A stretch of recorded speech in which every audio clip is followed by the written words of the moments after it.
पुण्यात सध्या बलात्कारांचं प्रमाण सातत्याने वाढतानाच दिसत आहे। त्यातच एक संतापजनक घटना समोर आली आहे।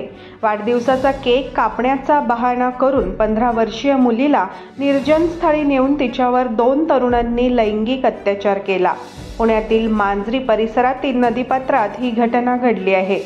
या घटनेमुळे सगळीकडून संताप व्यक्त केला जात आहे। या प्रकरणी तरुणीच्या फिर्यादीवरून पोलिसांनी दोघांविरोधात गुन्हा दाखल केला आहे।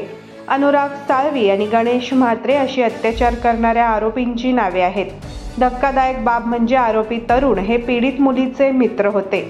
पोलिसांनी दिलेल्या माहितीनुसार अनुराग व गणेश यांनी मुलीला फिरायला नेतो असे सांगून फिर्यादीसोबत गाडीवर बसून मांजरी नदीपात्राच्या झाडीत नेलं। तिथे असलेल्या एकांताचा फायदा घेऊन अनुराग साळवी आणि गणेश म्हात्रे यांनी मुलीवर आळीपाळीने जबरदस्तीने शारीरिक संबंध केले आणि त्यानंतर मुलीला निर्जन स्थळी सोडून निघून गेले। या प्रकरणी मुलीच्या फिर्यादीवरून हडपसर पोलिसांनी आरोपींवर गुन्हा दाखल केला आहे।